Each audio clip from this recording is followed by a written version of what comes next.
pessoal, tudo bem com vocês?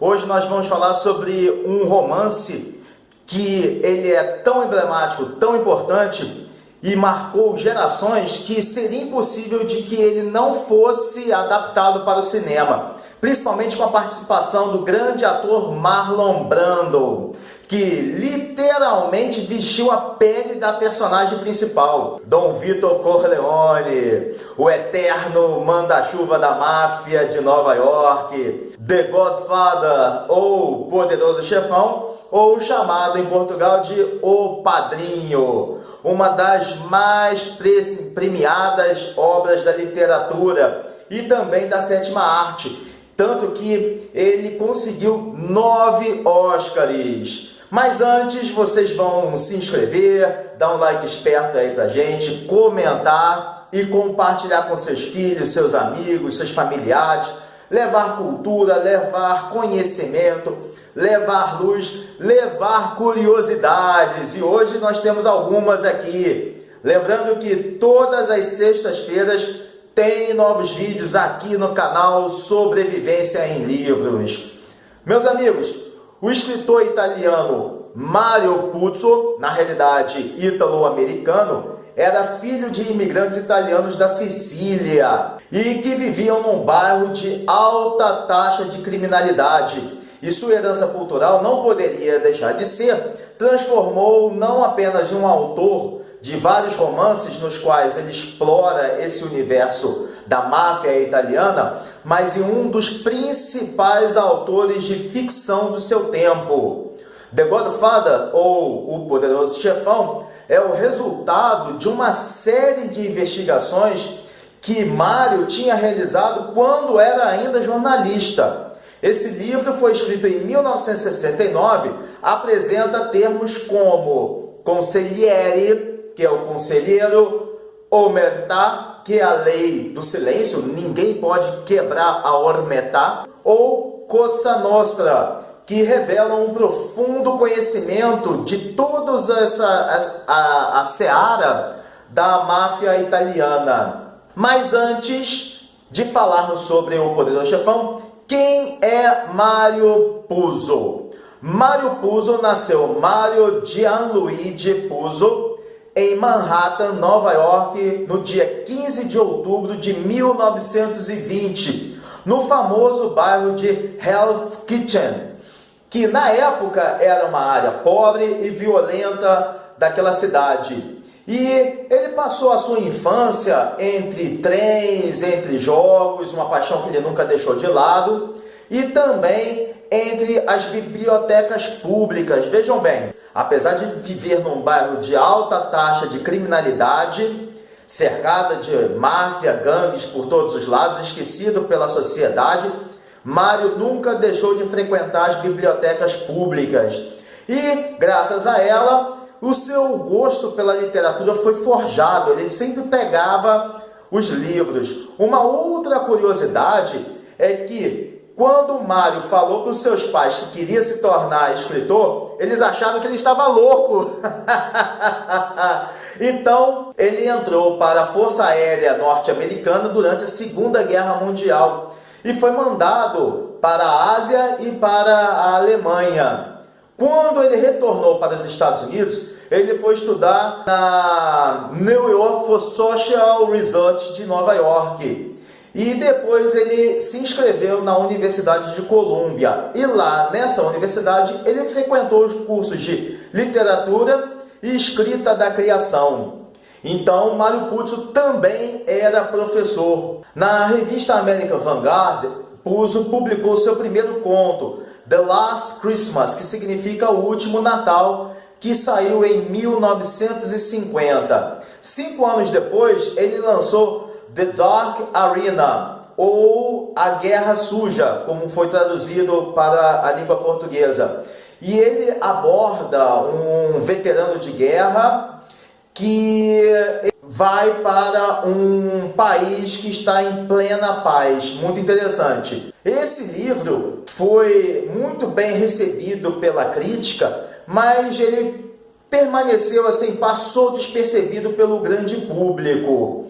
E em 1965, Puzo escreveu The Fortunate Pilgrim, ou seja, O Imigrante Feliz ou Mama Lucha, com um resultado muito parecido com aquele The Dark Arena ou A Guerra Suja, que também passou despercebido pelo público, porém foi muito elogiado pela crítica. Em 1968, ele recebeu uma oferta que se tornou irrecusável. Ele recebeu um adiantamento de $5.000 na época para escrever sobre a máfia, escrever um livro sobre a máfia. E o resultado foi este aqui.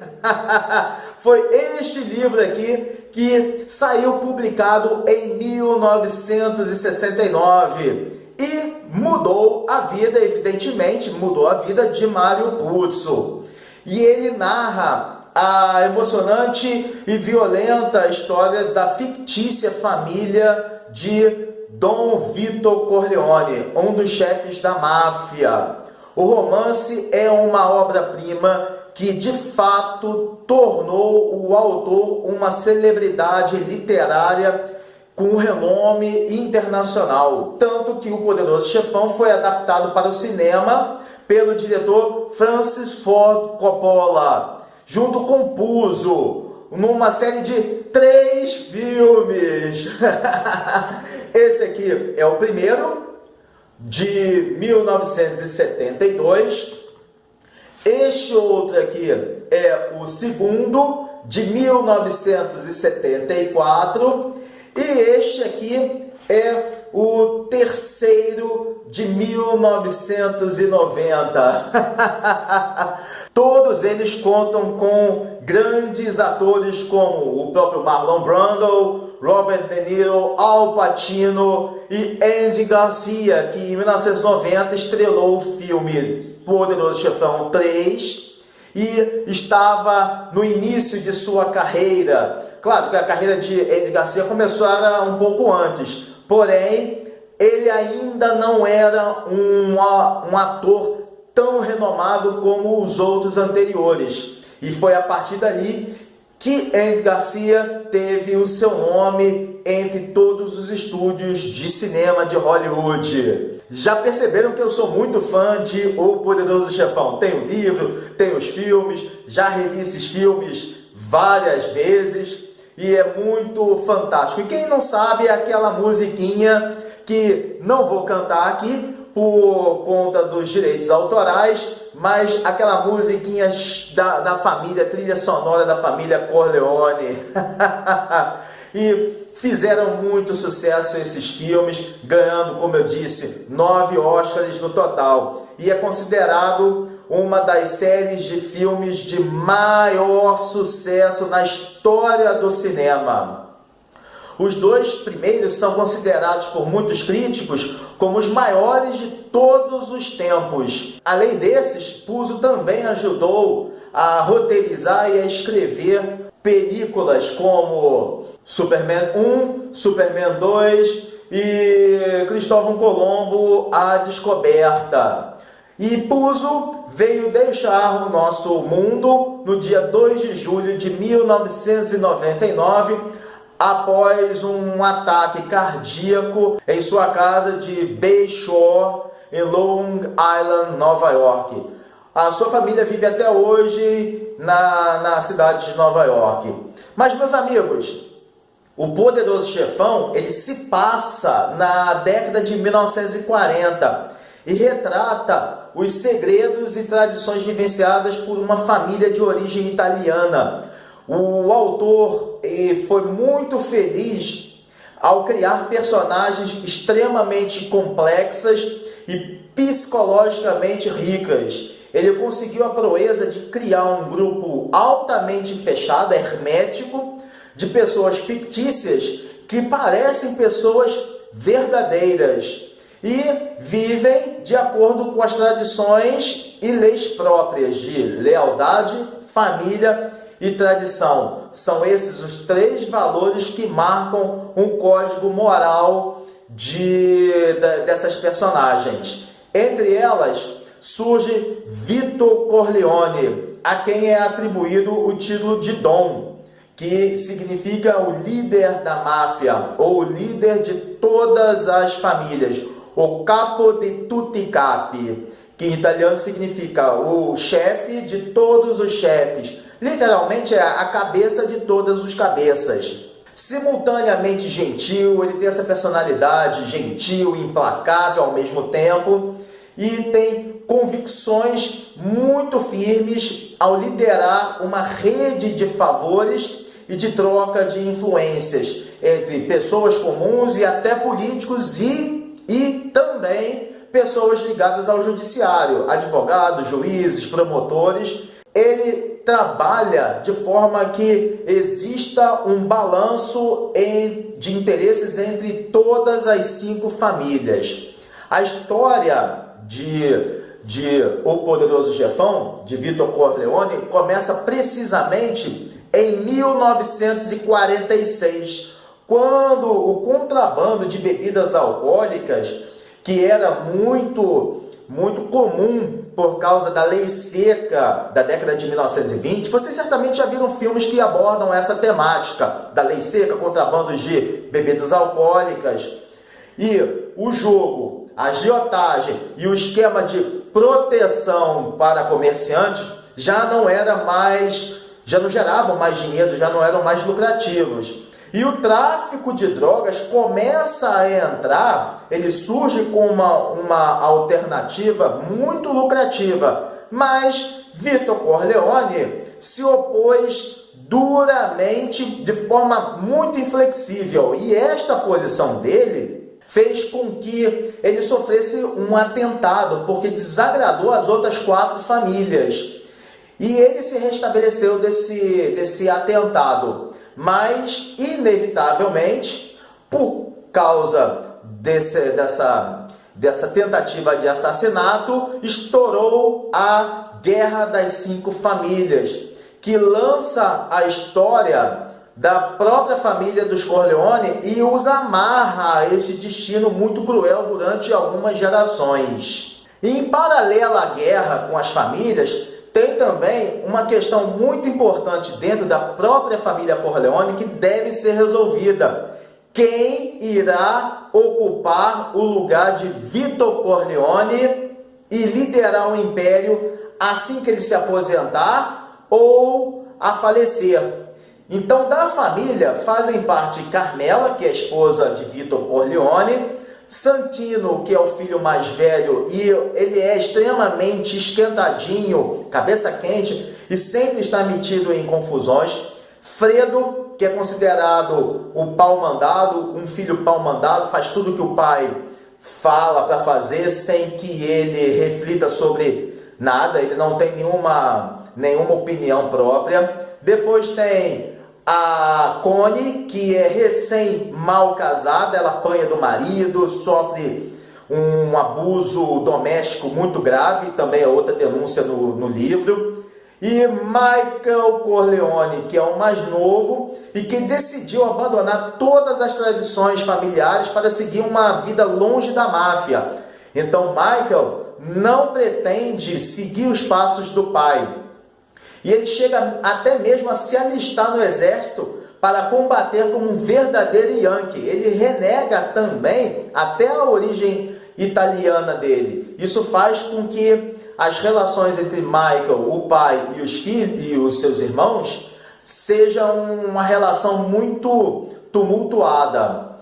E também tem Tom Hagen, que é um filho adotivo, ele é advogado e é consigliere, mas não provou nada ainda o seu valor para a própria família em si, e o próprio Santino vê com algumas ressalvazinhas. As outras famílias italianas renegam o consigliere ser de origem irlandesa. Tom Hagen é de origem irlandesa. E também tem um afilhado de Vito, que é um cantor, ator totalmente deslumbrado, metido em confusões, e é um ponto de humor do livro e o ponto de humor também dos filmes, que é Johnny Fontaine. O cara se acha realmente um excepcional ator.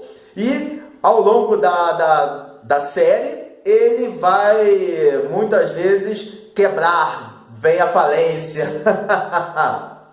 Adora bebida, adora noitadas e aquelas coisas todas. Meus amigos, essas são algumas das personagens que compõem um colorido quebra-cabeças de criações ricas de personalidades fortes e ambiciosas dentro desse contexto da família Corleone. Ao longo da trama, nós vamos ver diversas situações que provocam a mudança interior de uma personagem que inicialmente quer se distanciar do destino, mas que acaba envolvido numa teia de influências da máfia familiar. Gradualmente, a gente nota Michael Corleone mergulhando num processo de alta descoberta que parece que nem está acontecendo aquela transformação. Este será talvez um momento auge, o expoente máximo de quão nebulosa se faz uma personagem no mundo de Mario Puzo, onde o papel do herói e de vilão são separados por uma estreita, uma fina linha tênue. Eles vão, ora, se tornando vilão, ora, vão se tornando, agindo como um herói. E neste meio é Michael Corleone a personagem principal. Ele representa na obra de Mario uma espécie de filho pródigo que eventualmente acaba por retornar às origens por causa de uma série de episódios repletos de traições, violência e morte também. Então, meus amigos, não podemos deixar de salientar o brilhantismo da escrita de Puzo. Ela é algo fenomenal. É possível a gente ler esse livro, que tem aqui um pouco mais de 440 páginas, em uma só levada, em pouco menos de 3 dias, 4 dias, porque é uma leitura fácil, que nos prende totalmente e faz com que a gente lembre. E é muito comum a gente encontrar pessoas que já viram o filme e leem o livro, embora eu prefiro primeiro ler o livro e depois assistir ao filme. Mas nós vamos construindo e relembrando de todos os 3 filmes ao ler esse livro espetacular. É uma história maravilhosa. E quem é que não gosta de ver histórias sobre mafiosos, histórias sobre o FBI investigando? Tem fatos históricos ocorridos aqui também narrados. Então, como eu disse, esse brilhantismo de Mario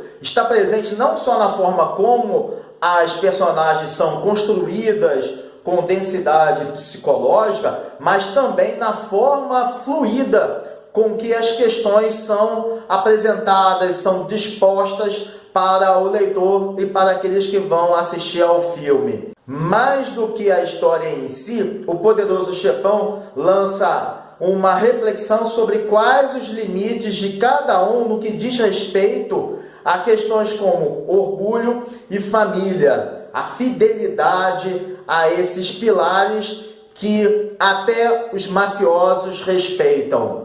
Mas e aí, meus amigos, se vocês já leram este livro sensacional ou já assistiram aos filmes, ficam aqui as sugestões. Desejo a todos um Shabbat Shalom Mevorach, um sábado abençoado e uma semana de presença divina a todos. Um forte abraço e valeu!